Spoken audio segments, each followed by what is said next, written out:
There it is. Okay. All right. All right. Okay, I have to start, like, now all I see live is my confused face. This delay messes me up every time. Oh my God. I gotta remember that there's the 20-second delay and wait and just sit here for 20 seconds and then press go. Happy day, everybody. Welcome to Storytime Friday. My name is Jessica. I am Misfit Sanctuary, and I'm being joined by the lovely Joey. Hello, Joey. Hello, hello. Thank you so much for joining me today. Let me just do a few technical things and get this all set up. All right, there we go. Okay, let me write in the chat hello for whoever shows up. Yeah, we have 3 watching now, so 2 other than me. Yay, hello everyone, welcome. So for anyone who doesn't know, which I think everyone on here already does, but if you're watching this video later, again, my name is Jessica. I am a metaphysical minister. I am a theta healer, a spiritual life counselor, and a beyond quantum healing practitioner. All of those are like quantum wellness. I'm also a Lyme disease advocate and survivor, among mommy and, you know, all the other things in life. Hi, Melanie. Hi, Lacey. Oh, yay, Lacey's made it. Her internet is the internet gods have blessed her today. Yay. Awesome. Yay. Thanks for being here, you guys. So hopefully the internet gods will continue to bless us, because I heard thunder, and so we'll see. We'll see. Hopefully it continues. Yay, Melinda's also here. Hey girl. Yay. Squad. Thanks for being here, everybody. I hope everybody's doing well. How's everybody doing? How are you doing today, Joey? You know, I'm pretty good actually. It's like I was saying to you earlier, I just feel like I'm gearing up for this Lionsgate. Right. Yes. Lionsgate is on 8/8, but the energy is already starting. I don't know much about Lionsgate. Do you know enough to kind of tell people what's going on, Joey? Gosh, not really. All I know is, like, isn't it a power? I want to know more about astrology, but the brain can only hold so much information.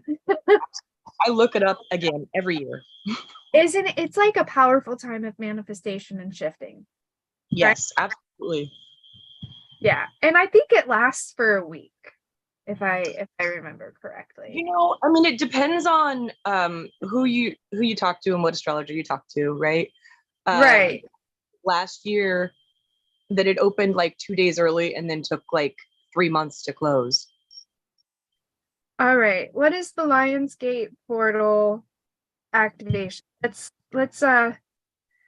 Lionsgate portal is like a cosmic holiday occurring every year when a certain alignment happens in the sky. The Lionsgate portal marks the alignment of the sun in Leo, the star Sirius, which is the star in the night sky, and the constellation Orion's belt and the Earth. So it's like this perfect alignment. And let's see what happens. They also say it aligns with the Sphinx. So like the pyramid. Hello, pop-ups. Yeah, exactly. All right, the spiritual meaning. The Lionsgate is a beautiful reminder of the magic that we each hold. Lionsgate asks us to reach beyond the fears we hold around failing or being let down, beyond the limited beliefs of what's possible or not possible. It lasts between It's actually classified between July 28th and August 12th. However, Okay. it's the most potent on August 8th, known to some as the Galactic New Year. The significance of the date being held on the 8th day and the 8th month shouldn't be overlooked. Wow. All right. So, that was for those dates might be different because that article was written in this 20. Well, this one actually, the article I have up, same thing. It says 28th through the 12th. Okay, And that's cool. for the uh-huh. What to do during the Lionsgate? Practice meditation and repeat mantras for the Lionsgate portal. I suggest practicing meditation, repeating mantras, journaling, focused on the heart chakra, and shining the light of the spiritual sun through your soul. Yeah, the Sirius is called the spiritual sun. So we're aligning with Sirius, the spiritual sun. Awesome. So yeah, here it says, I'm at asktheangels.com. It says awakens DNA, activates human energy field, transmits high vibrational frequencies and codes of awakening. I mean, yeah, I feel pretty keyed up. Interesting. It started on August 22nd. August 25th was when we also had that angel wing thing happen on the Schumann resonance, right? And we all got this massive upgrade. That was when my weird eye stuff started going on, like this this experience. It may be related to the Lyme treatment that I'm going through, or it might be related to all this energy stuff. I choose to believe that it's the energy stuff because that's what my body says is the truth, right? So, well, I have similar things going on and have also spoken with others that have similar things going on with just everyone going, oh my gosh, do I need to get my eyes checked? right. What about y'all in the chat? Have y'all had weirdness going on? I know Lacey's been on fire lately. Like she is, man, doing so much stuff, just like manifesting and doing stuff. Melinda's some weird eye stuff going on too. Weird. I'm glad to hear, this eye thing, because I think we're all like, uh-oh, are we, do we need to go spend money at the eye doctor? Maybe not. Right. And also numbness in the arms is That's also, huge. I feel like our nervous systems are getting upgraded. Probably. And, How cool is that? it's super cool, right?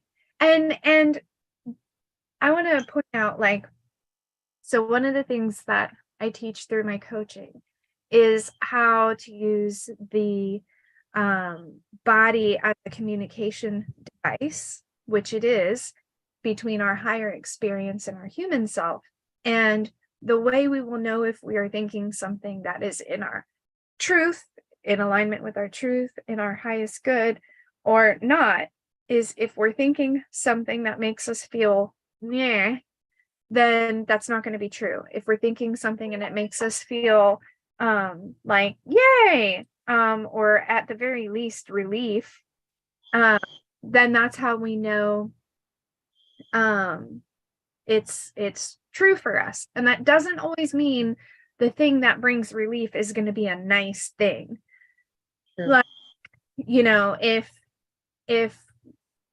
there's a relationship going on and they're not texting, for example, I could feel into it and say, oh, well, they're ignoring me, and feel really shitty. And then I could say, oh, well, they're just really busy and they'll text me back and when they have time. And then that might make me feel good. And so that would be the truth to go with. But if I think right now, and that brings it won't make you feel great, but in your body, you'll feel a release of tension, then that's your higher spirit guides guiding you, like, yes, you are being ignored, and then follow through however you need to follow through. And when I started to, does that make sense? Absolutely. I think it absolutely does. And I think maybe even like release of tension, like alignment, like your body will even if it's maybe not the truth you wanted to hear, you will feel more of an alignment with it. Yeah. Lacey says she's had a headache for 2 days straight, but it's finally going away. Thank goodness. Thank goodness. Yeah, and so and it's the reason, let's look at why is it important to do that? Why is it important to choose the thought that brings relief? Not only so that we know what our truth is and that we can be in alignment, but also because we are powerful manifestors, we are creators, we create our future experience and what we align with in the future based on the vibration that we're holding in the now. And so I'm thinking a thought that has my vibration fucked, like thinking, I'm feeling, then what am I creating? Create more chaos. Or the same, which is okay if that's really, If you, which one. Yep. If you like chaos, if you're still enjoying the chaos, that's perfectly fine. Sometimes you have to call these stuff. Everyone likes a little bit of chaos now and then. Yeah. A lot of us, we don't know how to not have chaos. Know how to not have chaos without being bored. So we'll chaos so that we're not bored. But that's ADHD too, isn't it? Huh? For ADHD to keep us sort of engaged, that chaos has been such an integral part. Yeah, and until we make the shift of allowing ourselves to follow what makes us feel good and flow all over the place and choose that brings relief, that will be exciting, and then we'll no longer create chaos. But until we make that shift into, I'm gonna follow, whatever raises my vibration in the moment, even if the world says, well, that doesn't make sense, or you shouldn't do that, or yada yada, I'm gonna follow my own passion and my own calling. That will replace the need for the chaos. Yeah. So, but that's a big shift, because then you have to overcome all of the things that society is saying that you should be doing, and there's a lot of indoctrinations and stuff to overcome there. So easier said than done. Hi, Betsy. For joining. Yay, we got a good crew here today. Love this. So today we're the last all right, so just straight up trigger warning, for this story time. We're at age 9. So things have already been intense, but like it's about to get even more intense. So, and I imagine they're getting a lot more detailed and clear, whether that's pleasant or not. Yeah, because I've been trying to be as detailed as I can with this stuff already, but like it's so, it's like hard to remember childhood. Absolutely. It's so hard. It is. Let me text my son because my cat is at the door. Oh. Which kitty? Princess. Oh, how's she doing? She's doing really well. Yeah, she's out. She's gallivanting around, being a wild kitty. I love her so much. Oh my God. It's crazy. I love both of my kitties, but she's just a princess, Buddha's an independent woman.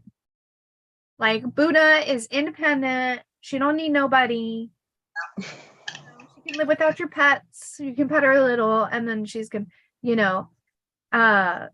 doesn't want to be held, but she'll snuggle up to you. You know what I mean? She's getting better as she's getting older, but Princess is like super cuddly and really, she's a baby. She's a baby.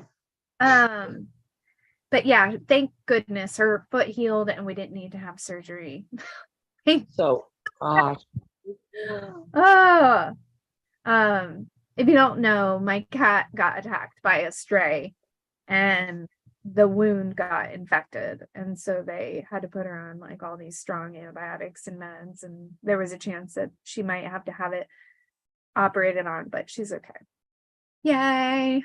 I had like horrible dreams that they got bit by copperhead, or not copperhead, coral snakes. Mm. I was taking them to the like vet paralyzed and like freaking out because I didn't have enough money on the credit card to pay for the anti-venom, Oh my gosh. and like just like nightmarish, like freaking out, like I'll suck your dick, like please. Care for a trade. Find another way to pay for this.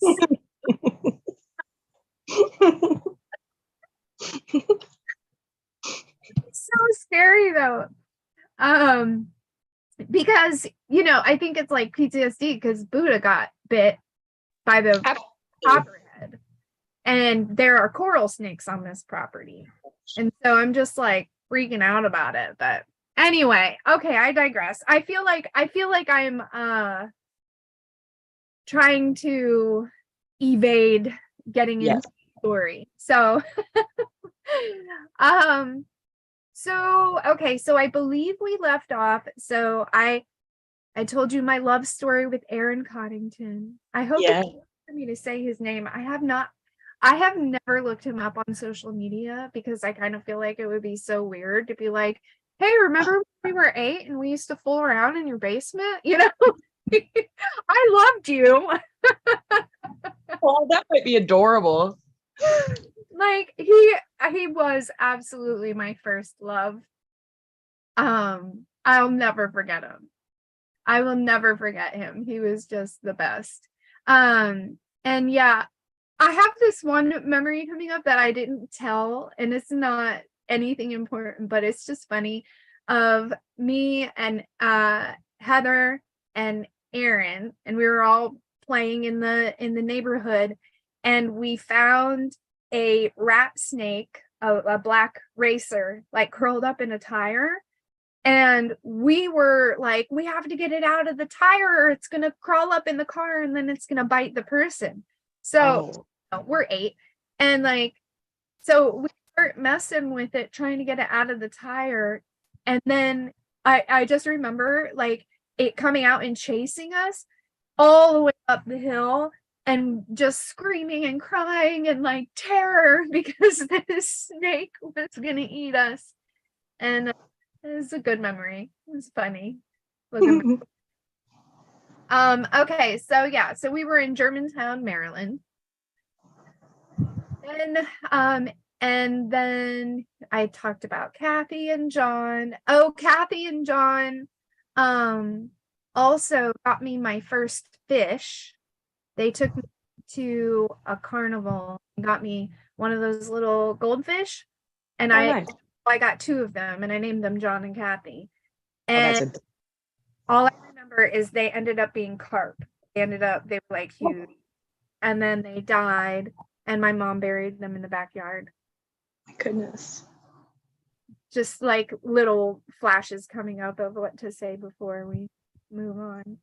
Yeah, just kind of get yourself back to where you were. Yeah. I talked about the stomach issues and so like right, so the stomach issues had started. You went into the big story about like the river and your grandma Ross and all that good stuff. Yeah, that's what we talked about last time. We talked about my grandma Ross a lot. Okay. Yeah. Oh, those are such good memories. Hold on. Lucas is not. I gotta call him. Sure. Tell him we all said hi. I'll put him on speaker. Nice.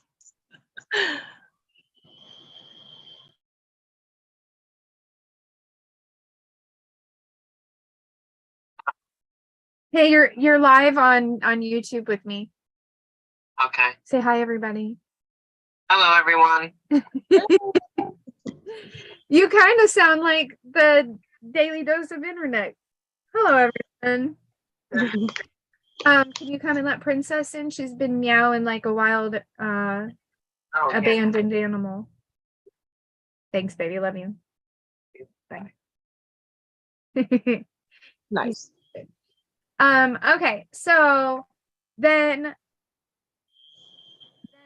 thanks, buddy. So what had happened was I still had all the digestive stuff going on, but they started to figure it out. Like it started to go. It started to calm down. The thyroid, I was still, always being tested for thyroid and all of that. I think I talked about the behavioral issues, right? Yeah. I had started to have severe behavioral issues. They held me back in third grade because of the behavioral issues. Now I realize what it was I had 7 different types of ADHD. Or I'm sorry, there are 7 different types. I experience 5 different types of ADHD. If you're dealing with ADHD, guys, I highly suggest going on to Dr. Ahmed's website and taking the test. It'll tell you what types of ADHD you have and what are the best courses of treatment, and why maybe if you've tried medication it hasn't worked, because not all types of ADHD are treated by medication. In fact, sometimes medication can make it worse, like in my case. And is that, how do you spell it? Is it AM? I think it's, let me look it up real quick because I want to give the right thing. Yeah. Dr.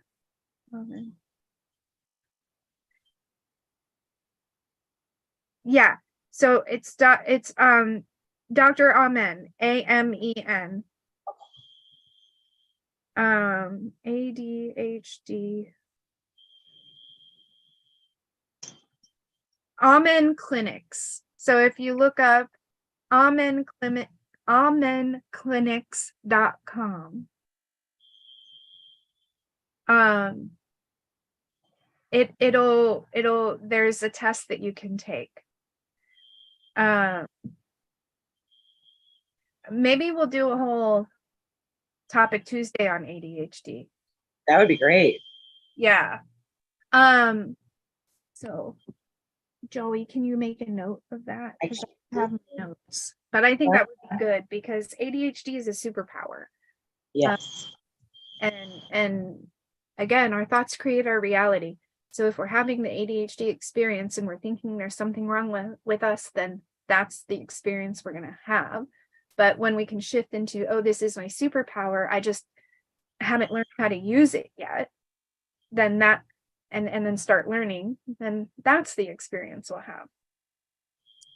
Okay, so now I look back on that and I realize that that's what the deal was, that I had pretty severe ADHD, borderline autism, according to the test that I took. Wow. And I'm dyslexic, which I have so much trauma in school, with everybody telling me, you're so smart, Jessica, you're so smart, but you won't do your work, or you're refusing to do your work, or you have such a bad attitude about it. Like all the gaslighting and shaming and blaming that I went through in school, and the fucking terror and panic, especially in math, when I had such a hard time in math. I had such a horrible hard time in math. And do relay races where that you would have, they would pick 2 teams and you would line up at the chalkboard, and it was like rapid test. Like the teacher would give you a problem, you had to write it on the board and solve it as fast as you could, and then go to the end of the line, and then someone else would come up and she'd give a new problem. And and nobody ever wanted me on their team because they knew I was so bad. And I would go to the chalkboard and I would just panic.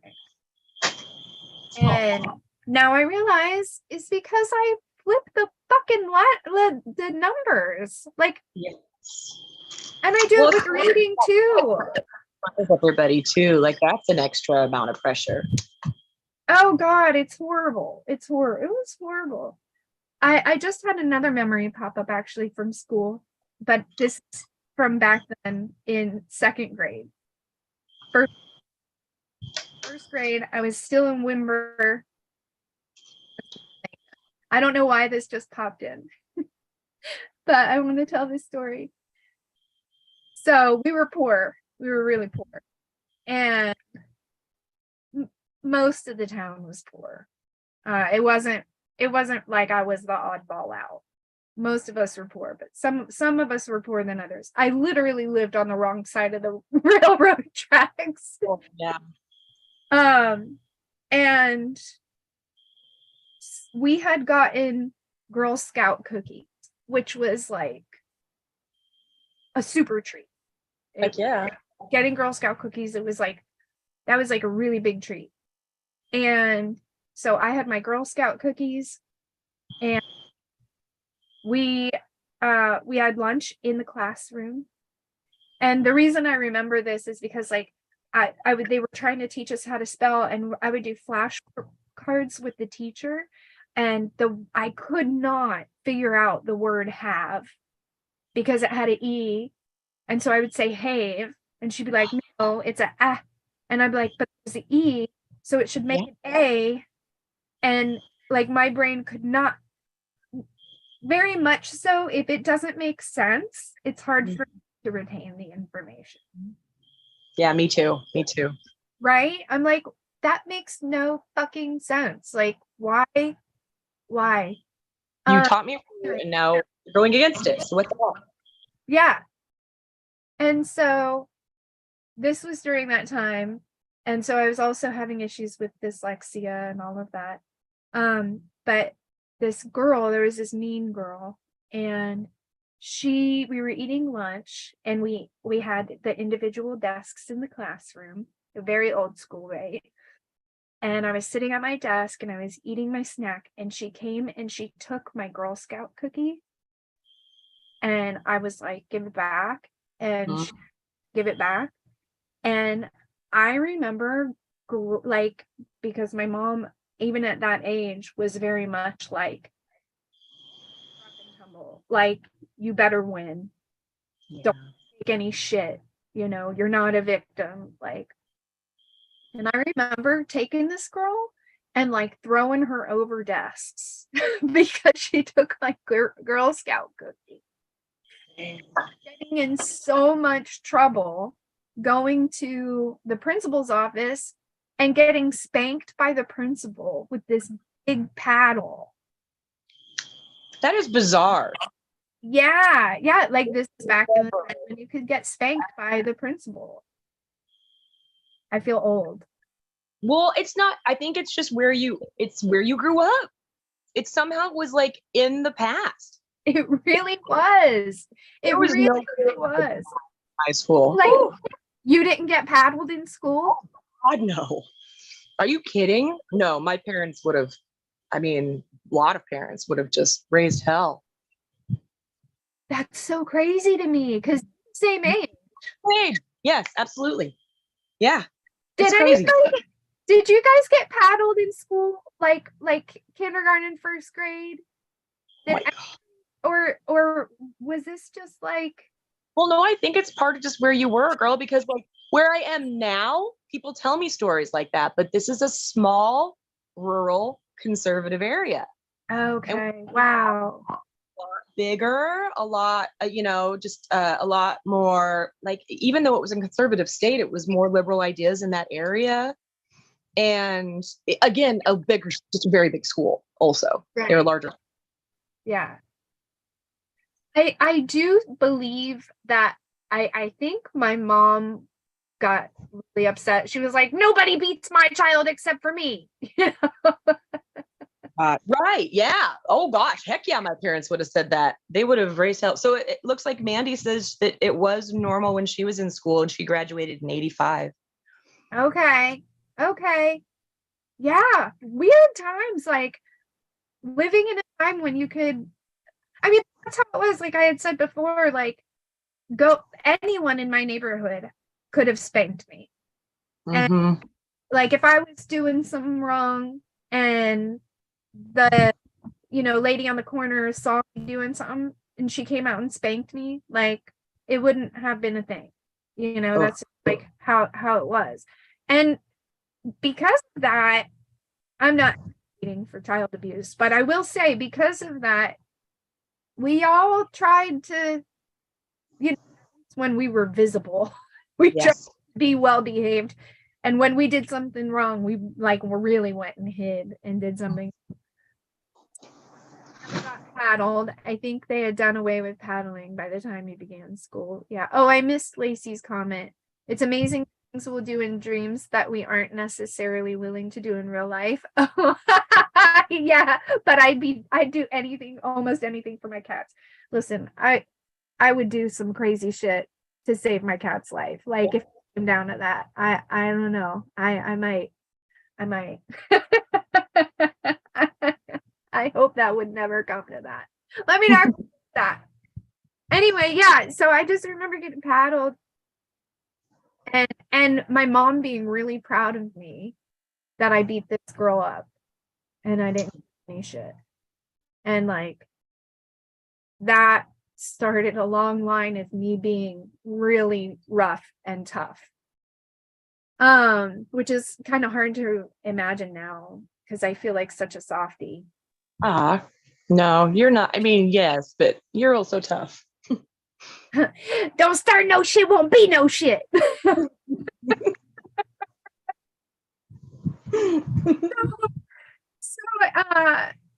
the truth is, I have a really long fuse. Like this girl had bullied me for quite a while, and the cookie was just the final straw. Absolutely that. Like I have a extremely long fuse, and during that time, I will seem really, really calm, and then when I reach that breaking point, I have a tendency to explode. Like I've gotten much better at it. I took anger management courses because I don't like that. It's like I'll be patient. I'll be calm and communicative, and then like I bam just like will freak out. And I didn't like that because for the other person it felt very out of the blue, like we were just having a conversation and now you're losing your fucking mind. But like I think it comes from a childhood of like having my power stripped from me, of not being, I was not ever allowed to speak angrily at my mom. Like there was no, I always had to be respectful. I always had to, and so I think that I was very like black or white with my anger, and I took anger management courses. I highly recommend anger management courses, even if you don't deal with anger. They were That's great. so, like, and they're free. Usually, you can find them for free. I'm so glad that I took anger management courses. It helped me with so much more than just anger. And so now I'm much better at recognizing my body cues that I'm getting angry. And now I know, because I am fucking lethal when I lose my control, when I actually get angry, because I know I have a tendency to really be extreme when I lose my shit. I don't want that. And so they taught me how to read my body cues Oh, of nice. being angry. And that way I can tell the person, like, hey, I'm getting really angry. I have to take a break and calm myself down. And then we can continue talking. And then if the person doesn't listen to that, I'll say it. I'll keep saying it. Like I can't keep having this conversation. Like I can feel myself getting angry. I'm going to explode. Um, you won't like me when I'm angry, you know? You like Hulk, I will Hulk out. You don't like me when I'm angry. Yeah, like please, this is your warning. I'm doing this for you. Like I'm trying to protect you from me. And honestly, if the person doesn't listen, I feel like they get what's coming. Yeah. Well, sometimes that's why you have to hold your boundaries, is you have to take it to the next level. Mm-hmm. Okay, Lacey. I was lucky I don't remember ever being in the kind of trouble that got me paddled or spanked out in the world. Now at home, my mom preferred hangers. No more wire hangers! But she wasn't that mad all the time, thankfully. Yeah, girl. And then Adam is her husband. Okay. Yeah, I read that. Adam was drug out into the hallway by his hair by an administrator when he was in school. He went straight home and got a buzz cut. Wow. So I know, I realize not all parents were this way. And I think my parents were, they were a bit of my mom was a helicopter parent. My dad wasn't really, but she absolutely had, nobody beats my children but me, basically, Yeah, and not yeah. that she beat a lot. I was a weirdly very good child, for other reasons, but definitely she would have, holy crap, if any of that happened to me in school, she would have had a fight in hell, that's for sure. That's good. I'm glad that you had that kind of protection over you because it's a scary feeling walking around feeling like you could get beat by anybody at any time. I think that's why I had to be so aggressive. Like it was like, like come at me. Fucking try, especially as I got older and I got a little bit more power, like when I could fight back. So anyway, all right. So where we're at now. At 9 years old, my stepdad, when I just in case you're new, when I refer to my biological dad, I will say my biological dad, or Wayne was his name. When I say my dad, I'm talking about my stepdad, Craig. And so Craig had gotten what's that called? Relocated for his job to a place to, what was it? We had to move to Walkersville, Maryland. Okay. And it was like 2 hours away from Germantown. But for me, it might as well have been across the country. Because back then, this is when all we had was telephones, right? Like we didn't have, pagers, or we didn't have social media. So, and being young, like I left my friends and like that, I knew that was it. Like I knew my mom wasn't gonna help me stay in touch with Aaron and Heather. And so I lost my love, the love of my life, right? And I remember that was the first time of feeling depressed. Like I was genuinely depressed for weeks. And all I did was lay around the house and listen to music by Roxanne. I can't remember the name of the song, but it's like a song, it's like a losing love song. And I would sing sad songs. I was just so absolutely sad. I was just so heartbroken. And then again, had to start a new school. And it was a rural town. Our development in Walkersville was there were farms. It was kind of cool though, because it wasn't too far away from Walkersville is right next to Frederick, Maryland. And Frederick is a historical town. A lot of the battles during the Civil War happened there. So there's all these old, like Civil War, abandoned buildings, and you know so school was a lot about like learning Betsy Ross and all this. They really drove home like what happened with the Civil War. Gettysburg, Pennsylvania was 45 minutes away from Frederick. And so but the town Walkersville was right outside of Frederick, and there were a lot of farms that were abandoned from the Civil War time. And then there was a farm that my community was like right next to. And so I moved from like this city kind of place to this like farm town. And I was just like, this is horrible. I lost my friends. I was just so, now I'm stuck with my mom. And I was just so sad. I remember being so, so sad about it for a long time. And my mom just making comments like, at first she was pretty like, oh, come on, get over it, But then it went on for a while. And I think she saw I was like genuinely really struggling with that move. And she tried to be supportive of like, you can't, like, I don't know what she said, but I remember her like trying to be compassionate about it.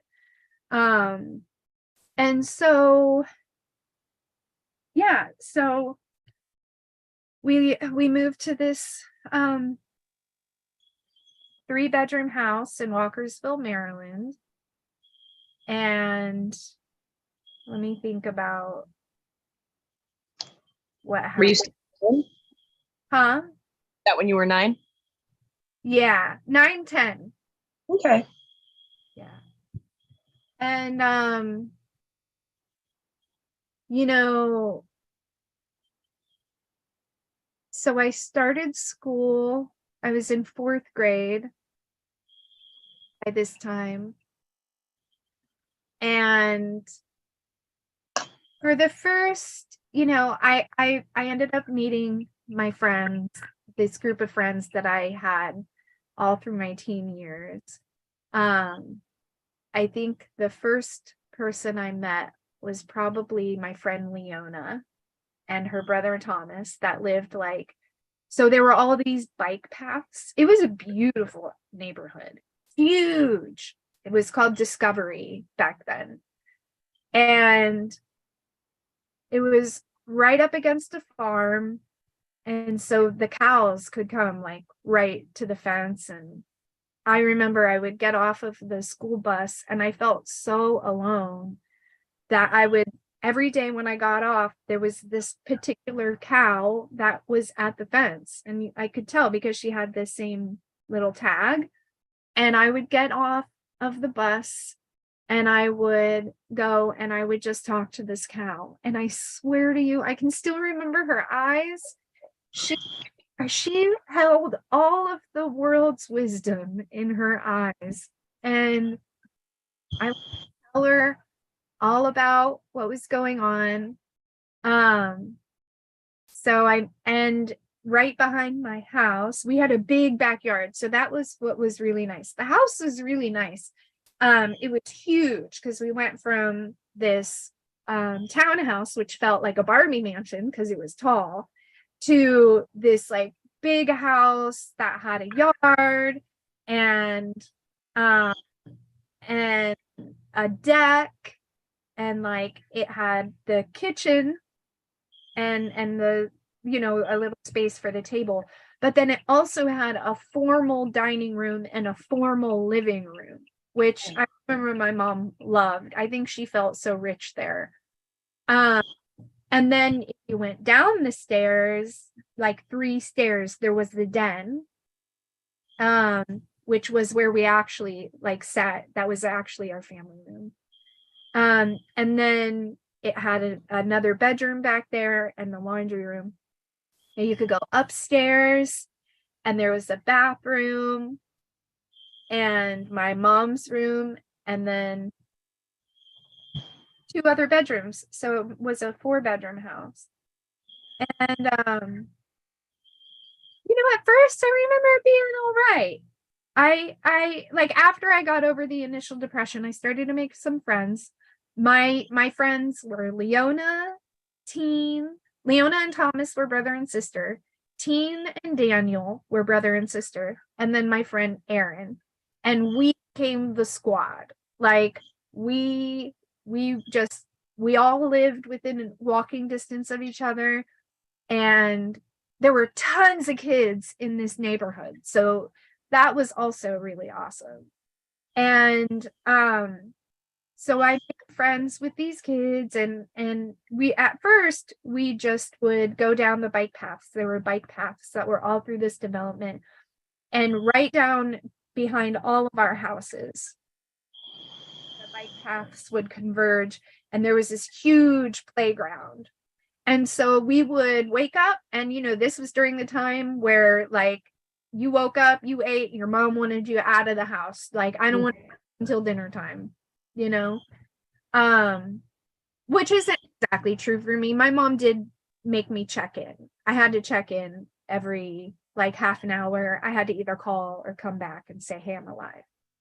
Um, and so we played in the playground, and we just had kid experiences, like there was this one tree that we would climb, and it was still to this day the best tree I've ever seen in my entire life. And it was like really thick, and it had really thick branches that would like come out and go up, and all the branches were like that. And so we would climb and make that our house. Oh, cool. This branch was the living room, and this branch is the kitchen, and this branch is the bedroom. And we would all get up in this tree and just basically like not play house, but kind of play house. Yeah, like it's your clubhouse. It was our clubhouse, yeah. And much fun up there. And then, and we would ride our bikes. We could ride our bikes around the entire neighborhood because there were bike paths everywhere. And then so for just like the first year or so, I think that's really what it was. And we would have sleepovers and terrorize my friends' brothers, Thomas and Daniel, and just have a great time. I remember my friend Erin was the first Mormon that I ever met, and loved being at her house so much because like they were so nice to each other. Everybody was so nice to each other, and they were so nice to me. And I remember like over for dinner, like they would pray like this, like I was Catholic, so I was always praying like this, but they prayed like this. They crossed their arms and prayed like that, and I just thought it was so cool. Mm-hmm. And their house was like, her mom never yelled. Aaron's mom never yelled, at least not that I ever heard. Dad was still, there. Like, it was just really good. And then Christine, her was her family was wild. There was not a lot of I remember the house being messy, and I remember feeling like watching teen scream and yell at her mom, and me being like, oh my God, you can talk to your mom like that? Like, my mom would beat my ass. Like, I remember teen never cleaned her room, and so anytime you walked in, there was a mountain of laundry. And Leona and Thomas, like their house was catty corner from mine, so I was probably there the most. And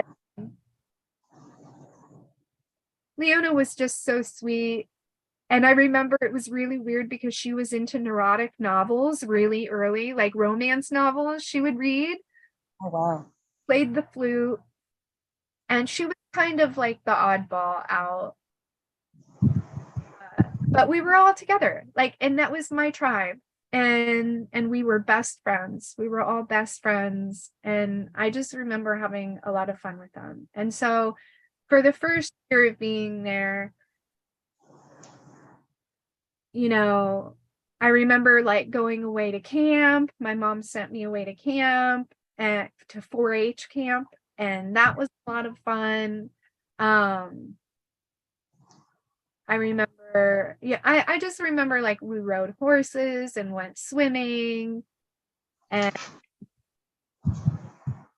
I remember like trying to be cool, like the camp counselor that I had. So I cut up one of my shirts and put beads at the bottom of it, like fringe. Yeah. And I made my hair all puffy because, this is the 80s, 90s. Actually, we're in 90s now. Things are good for a year. I was still having issues with my mom. It was, you know, um, my best friend and my worst enemies. Okay, Lacey, thanks for joining. She said she's not getting good internet anymore. Okay. Love you, girl. Thanks for joining. And then when I was 11, I remember getting, so my grandparents lived 3 hours away, and we would drive to visit them all of the time. We would drive to visit them all the time. We were still really close, so we would go down like every other weekend. And they never came to visit us. I remember getting off of the bus one day at the top of the hill. I remember I was wearing my favorite pair of jeans, like a heart cut out on the back pockets, that black lace showed through, and like had like black lace, patches and stuff. And they were the most comfortable pants, and I just felt so super cool. And I had, one of my pretty little shirts on, and getting off of the bus and seeing that my grandparents' car was in our driveway. And I was so excited because my pap was there, and my favorite person in the whole world. So I get so excited, and I run down the hill, and I run into the house, and I'm like, and it felt like running into a brick wall, because I ran in and the energy in the house was thick and dense. And I remember being like, what's wrong? What happened? What's wrong? And I saw my mom sitting on the chair, and my grandma and grandpa were like standing there. They were like, hey, baby, hey, how was your day? And I was like, good, like, what's going on?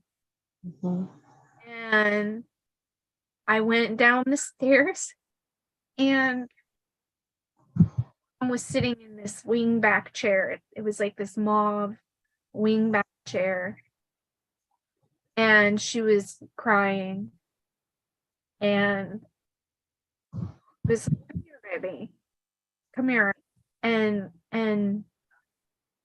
I kneeled down at her, and she was like, I have to tell you something really hard. And I was like, hey, and I was just remember, like, why is everybody like, what is going on? 11. And she said, my dad died.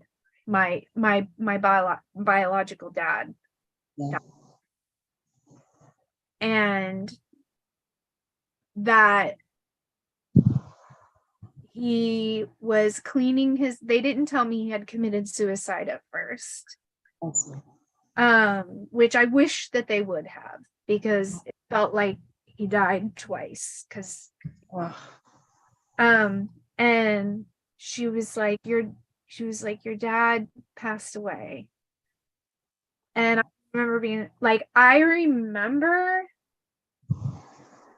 going like, wah, wah, wah. Yeah. And being like, why would you say that? Oh. Like, why would you say that? You like, I remember thinking like she was trying to hurt me. Mm. Why would you tell me that? Like, no. And what do you mean? And just being like so confused, and being like, how? And they were like, he was cleaning his gun. Oh shit. And he didn't realize that there was a bullet in the chamber, and he shot himself on accident. And Fit in that too, and that is why it also didn't land properly. yeah. Because I was like, because they said he was cleaning his hunting gun, and my dad didn't hunt. My biological dad didn't hunt. Yes. And I was like, no way. Like, how does that even happen? And I remember going, no, like I couldn't accept it. And then she was like, baby, yes, like this is what happened. And I was like, no, I'm dreaming. This is a nightmare. I'm dreaming. Like, this is not real. Because I remember everything feeling like this is not real. And she pinched me really fucking hard. And she was like yelling at me like it is real, you know? I mean, I don't blame her. She was hurting so bad. Because even though they had been divorced, and even though he had been abusive and all of the stuff that had gone on, Oh yeah. the day she died, would say she never loved anybody more than my biological dad. And I just remember being like, no, like numb, just numb. And I ran upstairs, and I remember sitting on the edge of my bed just being like, In shock. ew, how am I supposed to, what is the right thing to do right now? How am I supposed to respond? Like, what do I do? How do I remember being like, how am I supposed to behave right now? I don't know the appropriate way to be right now. Like, Yeah. and my grandma came up and sat on the bed, and she was like, it's okay to be angry. And I was just like, you know, I don't know, I don't know what to do. And she just kept like saying like, it's okay to be angry. And um and she was like, I don't remember how, but she was like, telling me to punch my closet wall. She was like trying to get me to like get my emotion out, I was like, I am angry, and she was like, it's okay to be angry. And she was like, hit the door, hit the closet door. And I remember getting up and like punching it, but not understanding why I was punching it, but just doing it because like someone had told me how to behave. Right. And like, because I didn't know, I was so just in shock. Yeah, absolutely. And And so then we went to Windsor, and I remember the day of the funeral. Like, well, I remember being at my grandma's house and all the adults coming over and just getting wrecked. Like, I remember feeling like, how could anyone be partying? Yeah. You know, and just my mom.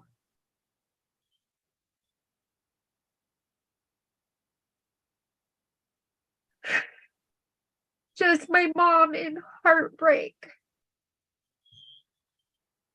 Just, I had never seen her so upset. And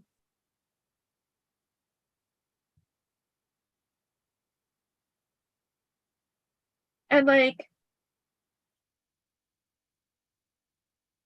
the day of the funeral, I remember everyone was wearing black and I didn't want to wear black. And so she let me wear my favorite outfit, which was like, it's like bright pink shirt and shorts, or shirt and skirt with like white stars. And I just remember going into the funeral home where everyone had their fucking funeral after this. And I remember like just feeling so weird, and adults talking to me like they knew me and I didn't know who they were, and they were just, but then there were also people who it was like they didn't know how to talk to me. So it was just so weird. I just remember it being so weird. And um there was a downstairs lounge where everyone would go and smoke their cigarettes. And then there was the upstairs. And so I spent it downstairs a lot, and I remember just not knowing how to behave or what to do. I remember feeling really alone. Um, had the ugliest carpeting. Yeah. And it smelled like cigarettes. And so I guess my mom asked me if I wanted to go see him. It was an open casket. And I remember going up and looking at him and just being so confused. Like being like, his skin looked like plastic. Yeah. And I saw the patch that they had put on his neck because he shot himself in the neck, like right here. And and pointing at it and being like, is that where it happened? And they're like, yeah. And then I remember just hearing in my mind, like, run, just run, like get away, like run. And so I backed up and I ran out, and I just started running down the street. And I had no idea where I was going. Not caring, like just I was gonna run forever. And then my mom coming out and grabbing me, and we just cried, we just sobbed. And that's when everything changed. Like that was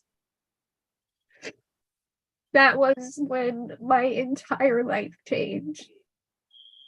and a piece of me died. And life didn't make sense anymore. And um my mom was different. Everything was different. Life was different. And then after coming home, I remember being really sensitive around the topic of guns, you know, and like going to school and like getting excused from certain like lessons because they were talking about the Civil War. And Wow. and I remember I had a really nice teacher. And she had a closet full of candy. And I would sneak in and steal her candy.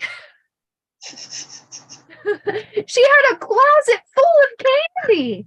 She would notice. Shelves and shelves and shelves of candy, all different kinds of candy and prizes. And that's when I started stealing. Like I was just so numb inside that like nothing mattered anymore. Yeah. Nothing mattered. I didn't care about anything anymore. And and and so I started to really not do well in school. And then, you know, I started to be promiscuous with boys. And I started to like um I started to just like sneak drinks and sneak out.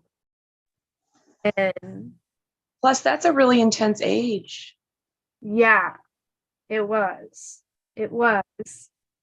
And and so my mom's drinking and drug problem picked up, which meant, you know, times of like yelling. Yeah. And it was tough. Like it got tough. Like I was harder to deal with. She had less capacity to deal with anything. And so we fought. And she had me in counseling. Like she did everything that she could. She got me in counseling. I remember going to a hospice bereavement group for children who had lost their parents. Oh, nice. And I think at this time also like maybe she tried to get sober, or I don't know what happened, but I ended up also in Alateen, which is 12, you know, it's like a 12-step program for children of alcoholics. So I think she had a short little time where she was trying to take her drug and alcohol addiction. Um, I started to notice my mom and dad's marriage like really falling apart. They were fighting a lot. My dad, bless his heart, as wonderful as he was for me, he was not a good partner for my mom. My mom was very adventurous and active and wanted to go do stuff and have fun and my dad was like 400 pounds and just wanted to sit in front of the TV and eat. He wanted a wife to just cook for him, and my mom didn't want to enable him anymore, and so she didn't want to cook, and things started to go really haywire. So mom stopped cooking dinner. Because at that time I was, I guess, like old enough that I could fix my own food. She cooked once in a while, but like things got really intense. And I remember my friends and we used to, so like I leaned into my friends even more. Yeah. And we would we would go back to this place called Real Creek. And we had to cut through the farmer's field to get there. And so we had to like try to outrun this bull. And this farmer when he would see us running through his field, he'd get the salt and pepper gun and like try to shoot us with it. And that fucking thing hurt if it got you. And so we would run through the field and we would hang out back all day in this Israel Creek. And it was just outside. There was a creek there and we would just play. We would play or read and that's actually when with my friends I started we didn't know what we were doing back then. We were just playing, but pretty much I was doing like guided meditations with them. And I would have them lay down and I would, walk them through this journey of like, being were mist going through a forest and they were going through hollowed logs and how it felt to touch the moss and like going on these like journeys. Dang, girl. And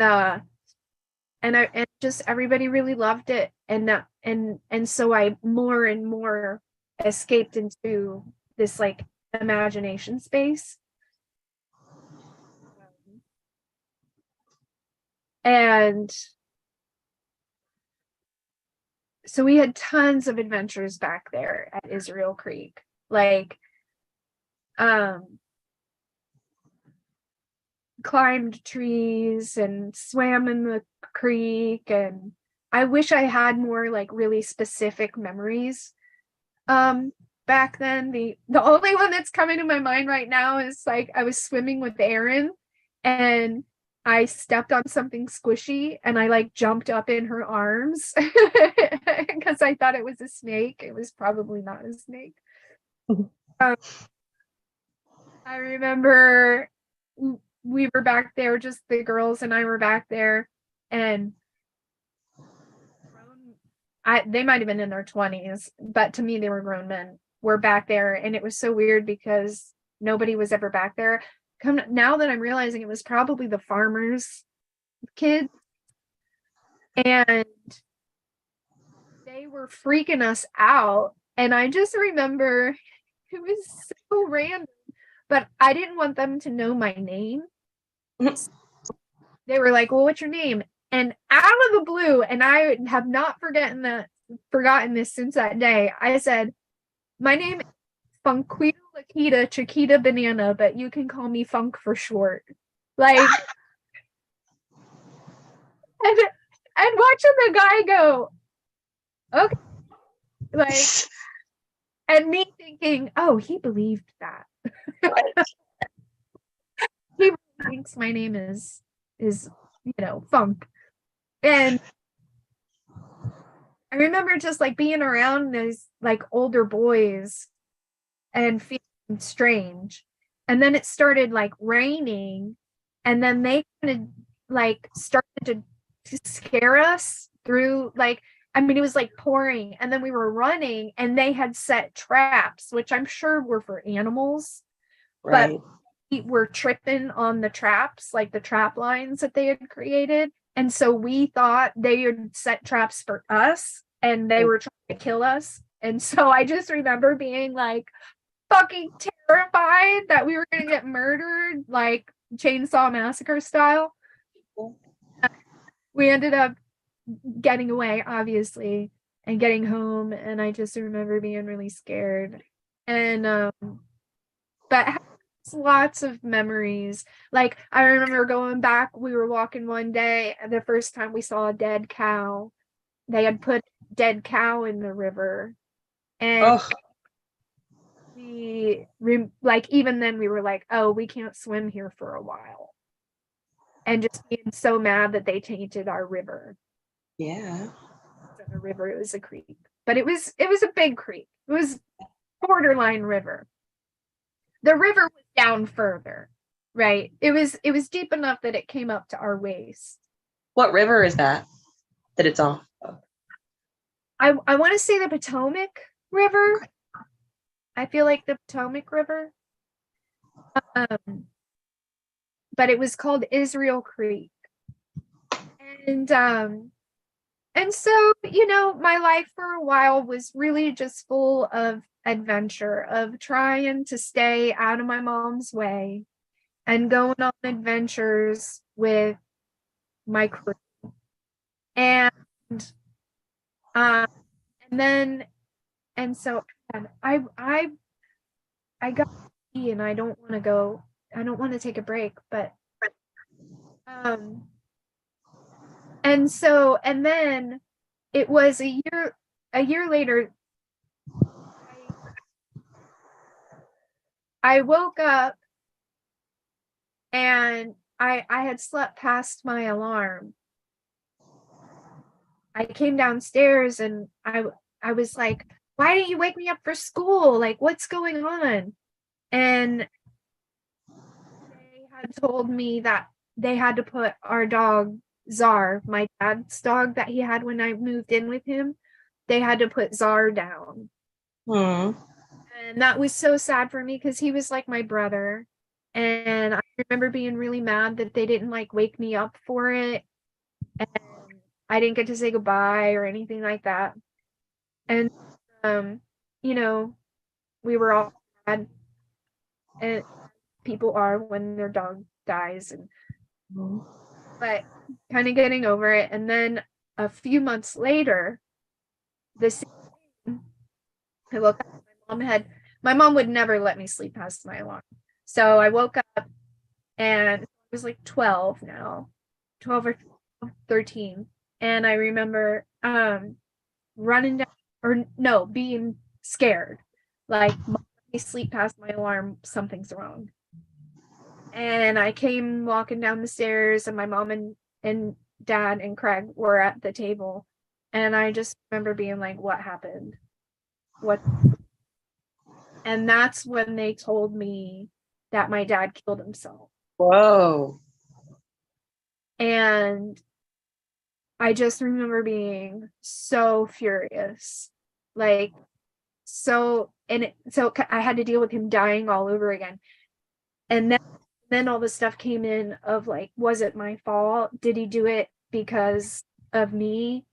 Like, I feel guilty because a few weeks prior, I would get visits with my dad.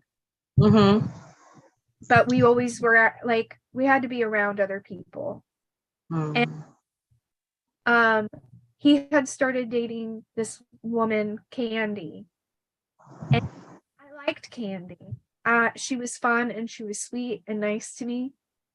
And for us all being the fair, I was on a ride. I looked down and I saw my dad being my biological dad, Wayne, being really rough with Sandy. And I remember hearing him be mean to her, and it brought back memories of how he was with my mom. And so I was scared for Candy.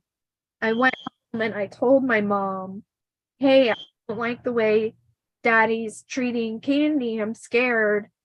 Like, he's scaring me, basically. And my mom had a conversation with him. And then when I was at my grandparents for the weekend, and I woke up and went out on the porch, and there was a letter there from my dad, Wayne, and it was written in crayon, and it said like how disappointed he was with me, that if I have a problem, I need to talk to him about it and not run to my mom. Wow. Just like that, he was really disappointed and angry with me about it. And that was the last time I saw my dad. Like, that was the last any kind of contact I had with my dad, was when that happened. So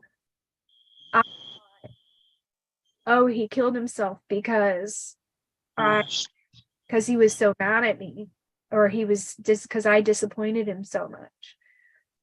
And I carried that for years until I was old enough to figure out, like, no, what happened Well, there's two stories actually, and there's a letter going around there. Apparently, there's a letter from my dad to my uncle that tells the truth of what happened.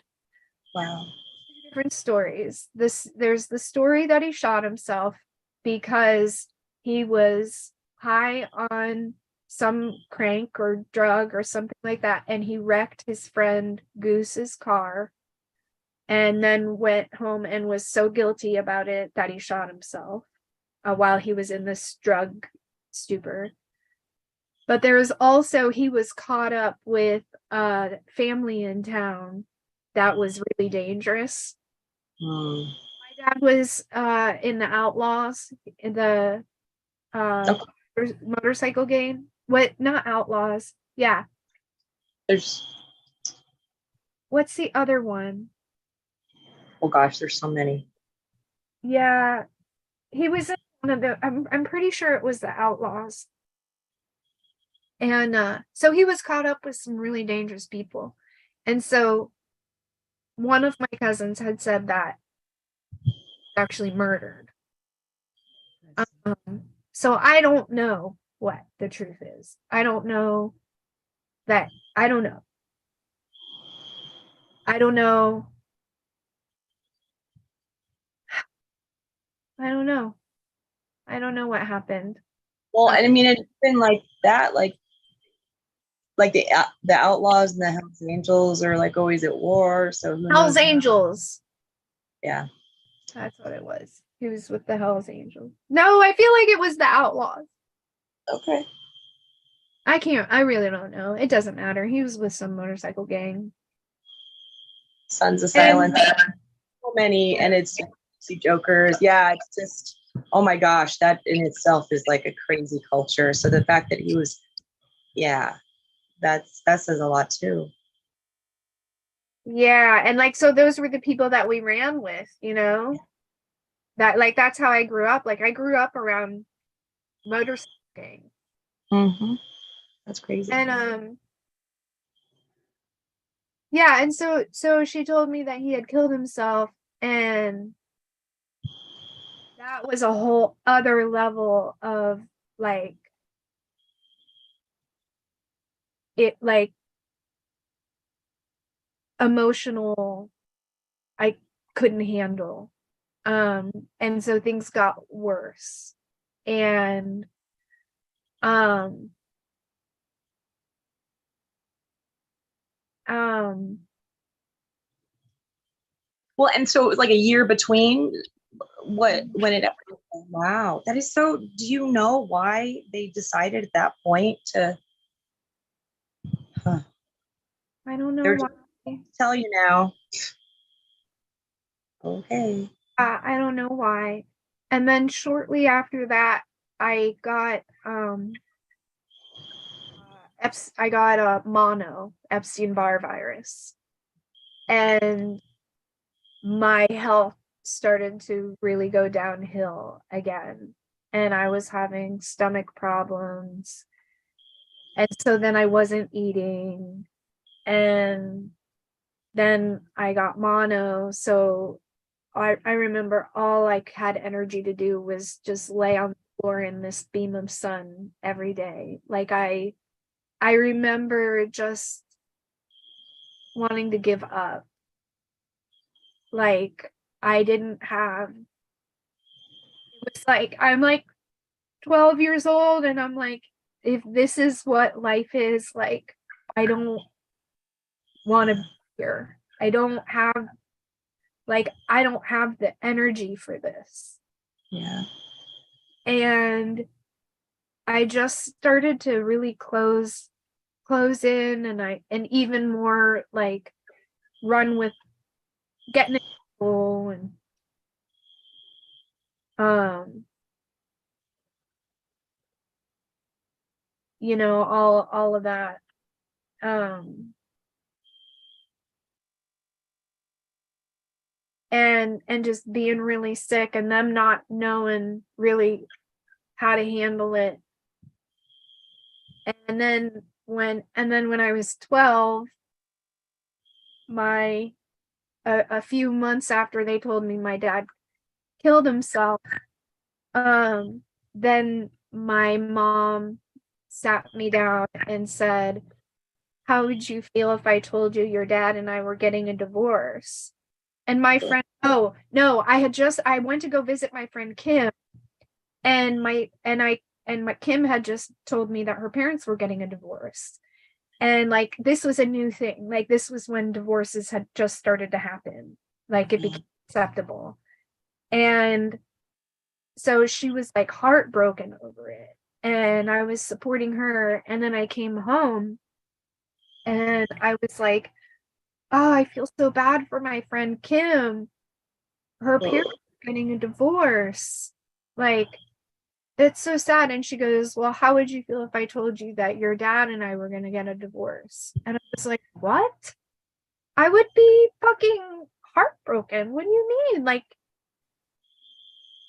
why? Why? And she, and she goes, well, get the fuck over it because it's happening.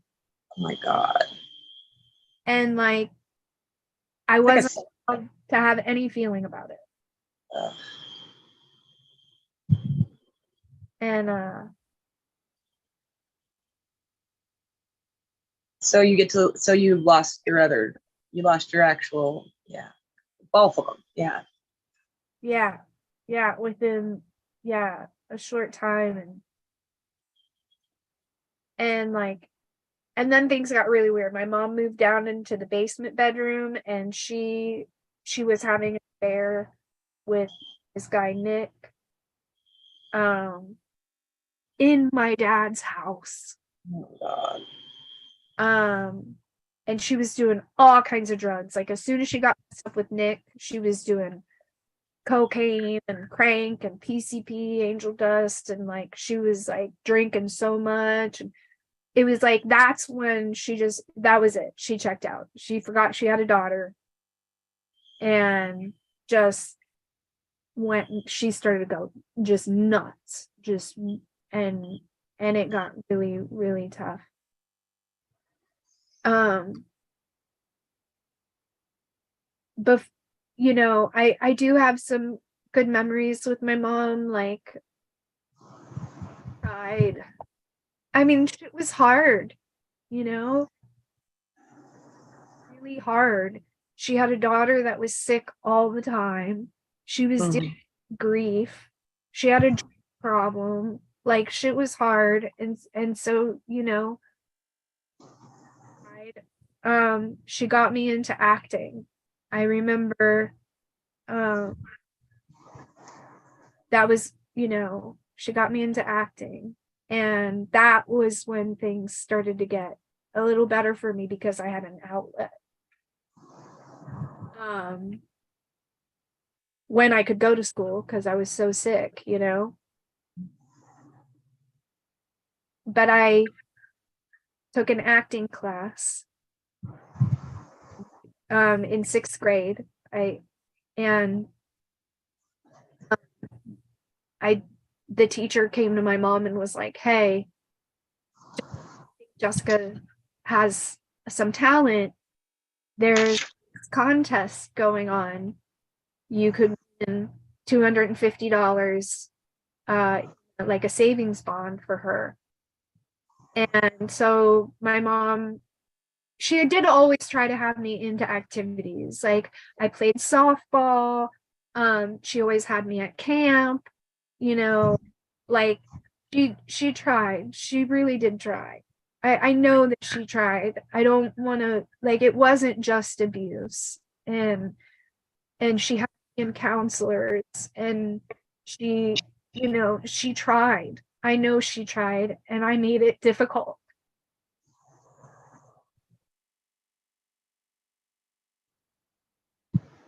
Because I was just so angry. Yeah. Because it was so difficult for you.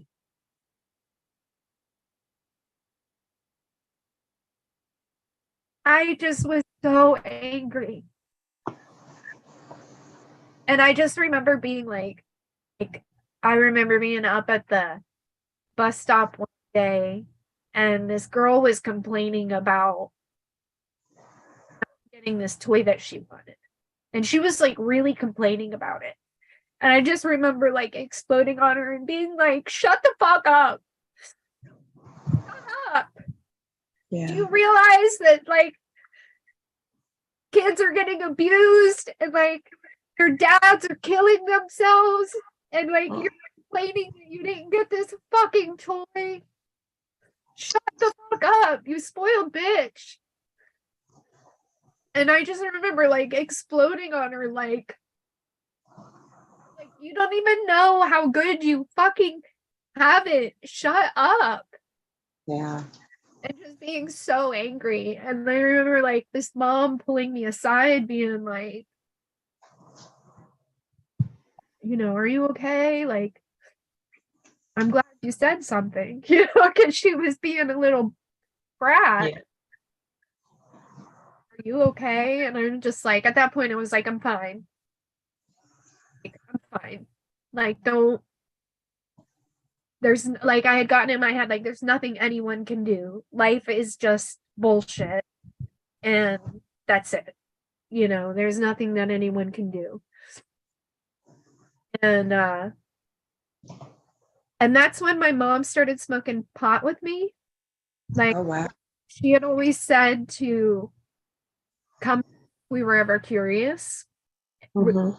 She would rather me come to her to try something rather than do it in a strange place. And so my friend and I, we went to her and we were like, hey, we want to try smoking pot.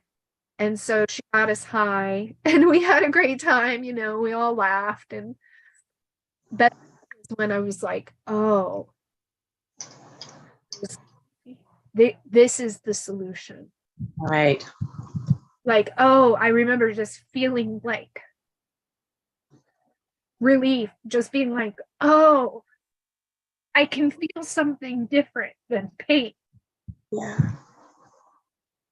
And that, you know, that was the start of my drug addiction. I mean, I had been eating my parents' booze since I was like my friends, and I would get in the the liquor cabinet and drink their vodka and uh you know, Yeah. but it wasn't until I found cannabis where I was like, oh, this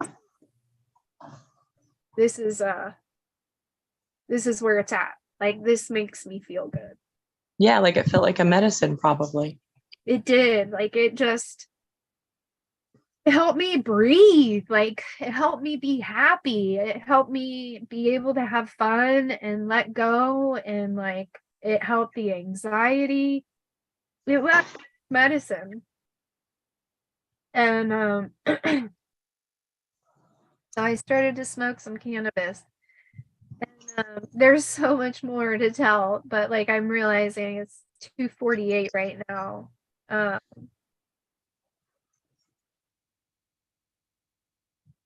there's so much more, like, there's so much more to talk about just during this time. Like, life was so Tumultuous. tumultuous. It was just so it was so fucking hard. Like, it was so hard. And so I guess next week we'll pick up um With your smoking of cannabis. with smoking of cannabis and my parents like divorcing Okay. and moving out. And I'm sure there are other stories that are going to come in between now and then of like arguments I had with my friends and stuff that happened in school. I remember I met these kids like Jeff and Jamie in school, and they both had a crush on me. And like, I remember some stuff there, but we can go into it next time. But I think that's good for today. It was a big day. I mean, that was huge, hon. So you're going to remember, I think, a lot more around that, probably. Yeah, because like right now, it's just hard to think about other stuff that happened because I want to talk about good stuff too. But right now, it's just like, uh, how fucked things were, Yeah. you know. So, sorry it was a heavy day, you guys. Well, I think that we all know that there's a lot of heavy stuff to come still, and that's okay. That's why we're doing this. Yeah. We've all had heavy days too. Woohoo! Mm-hmm. Um, Yeah. We still have a nice little crew, so that's so awesome. thanks for being here. Yeah. God, it's been a long time since I talked about what happened. You're doing great. You're doing great. I just send so much love to little me, you know. Like, wow, you know. Um,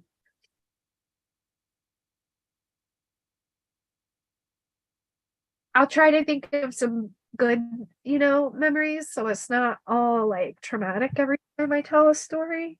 Um, I don't want that to be the thing, you know. Yeah, but let's also just understand that there's a reason you have a story to tell. Your life was your life's been a big one. It was just so much, you know. That's why like when we were talking yesterday, we were Joey and I were having a conversation yesterday, and the topic of like, um, you know, I am who I am because of what happened. Yeah. Like this was something that I used to say all the time. Like I am who I am because I went through all that trauma. And I was listening to a podcast the other day that made me really change my perspective of that. Um, because I am who I am because I stopped being who I was as a product of all of the trauma. Yeah. Like the person who was who she was because of what she went through. Yeah, she was really strong and she is still very strong and that, but she was also addicted to drugs and alcohol and in abusive relationships and a victim and codependent. And, you know, I like that's why I had to stop telling that story. I had to stop telling that story so that I could actually be who I want to be, who I am now, today. Who I am now is not a product of the trauma that I went through. Who I am now is because I stopped. I thought, who do I want to be? And how can I be that person? What does a person who is like this, what kind of characteristics do they develop? What kind of thoughts do they have? And I built up who I am now. And now I love myself. And I feel so blessed that I get to form the relationships with people that I do and the work that I get to do with clients and be with them in their dark moments and help them shift out of it and create a life they love living. Like I am that person because I chose to stop being the person that created from trauma, and I chose to really be the higher version of myself. Yes. And I don't think that someone has to go through trauma in order to be the higher version of themselves. So I think we do a disservice when we say, oh, I am who I am because of my trauma. No, you are who you are because you've made the decision to be who you are. And you can make a different choice. You don't have to be who you are because of the trauma. You can be who you want to be. And that's not to say I dismissed all of who I was. I had to heal. Right. There are ways. You have to do the work. You have to do the work. Like because trust me, I tried to just be a different person. And that brought me through the deepest loneliness and the deepest pain, because then nobody really knew who I was. And so I had to work through the trauma. I worked through the trauma. I did the work to work through all of the stuff that I went through, and then could create, who I wanted to be. So like, if you got shit that's holding you back, like, you can work through it. You can work through it, and there's a version of you on the other side of that who is so awesome.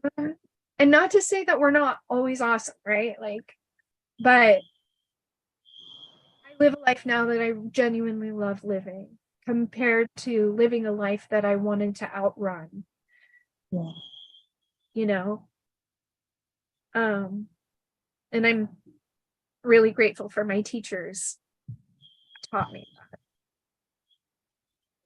that.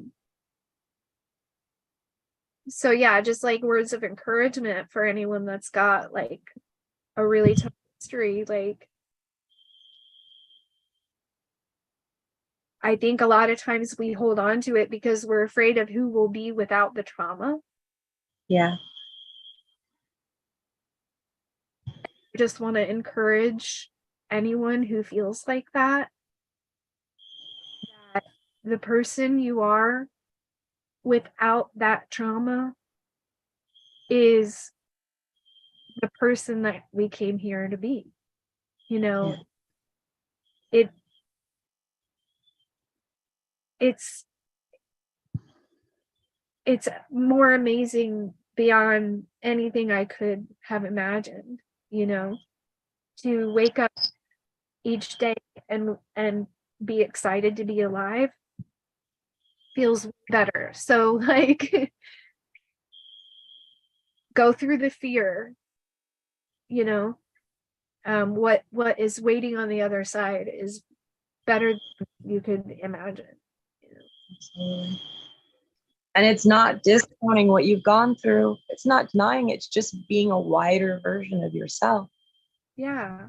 It's like being present with it, because so much of what we try to do is like, this trauma comes up and we try to shove it down with the drugs, with alcohol, with sex, with technology, with food, with whatever, we try to shove it down. And what we really need to do and what we want to do is fully lean into it and fully experience all of it. Allow the body to go through the whole process of trauma. Like, if you see a deer that gets chased by a fucking lion or whatever, and then it gets free, you'll see it'll go and it'll shake, and it'll allow all of the trauma to like work through the body, and then it gets up and it frolics away. But we don't do that. We go through trauma, and then instead of allowing the entire process to happen in the body, we push it away. We push it away and we push it away, and we think we're doing ourselves a service. It's like, oh, if I feel it, then I won't be able to get out of it. But no, like, through it is the only way. And so when you lean into the pain and you lean into whatever the experience is that is beckoning you, and you alchemize all of that fear and all of that sadness and all of that grief and all of that anger and all of that pain, and then it works through your body, and then it no longer comes up anymore. That's the freedom. Like we're trying to avoid going through certain things because we don't want to deal with it. But what we don't realize is we're going to keep dealing with it until we go through it. And then once you go through it, like, then it doesn't come up anymore. I mean, maybe once in a while I have things pop up, but I love them, I see them, and I heal them and let them go, and Sometimes we don't allow ourselves to experience it because it feels like it'll consume us. Like Yes. we won't make it through even just feeling that. And so Yeah. you run away, and that really does make it persist. And it's you can intellectualize it, but you got to get in your body and you got to just feel it. You got to feel it. You got to let it. And it can help to have a practitioner to go Yes. through it, like that's part of why I do what I do. Like one of the exercises that I do with clients, we haven't done it yet, Joey, but um, it's called the heart song. And another version of it, Mama Gina calls it swamping. But basically, you go into this space where you are with your safe people, right? Or person, practitioner or people. You can do it by yourself, but scary sometimes for people to go into by themselves. And you just like let yourself like you go into like the deepest and you get it out of your body and you hit things and you scream and you yell and you sweat and you spit and you like cry and put it all out and then and witnessed by your community that says like, I see you in your pain. I saw that deepest part of you and I still love you. And that was beautiful. And it's such a healing experience. So, sometimes we have to go through it with a practitioner, but how to do to go through it. Like if you really want freedom, if you really want freedom, going through the pain is the only way. Yeah. But with that, I love you guys. Thank you so much for being here. Thank you, Joy, for walking me through this. And you froze. Oh, great. Okay, now you're back. Okay, great.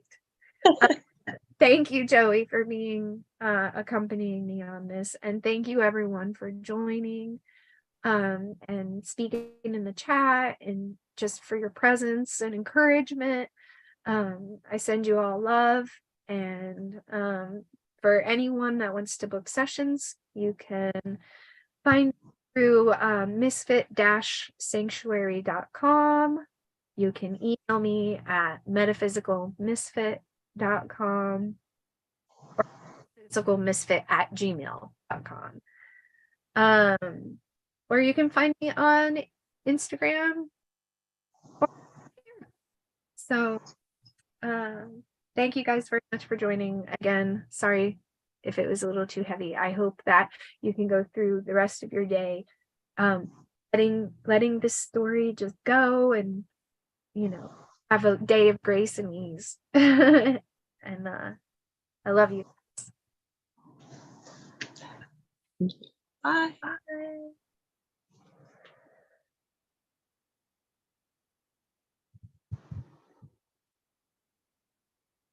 So it should.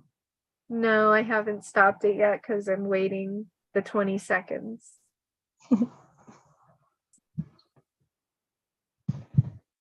Because it stops immediately.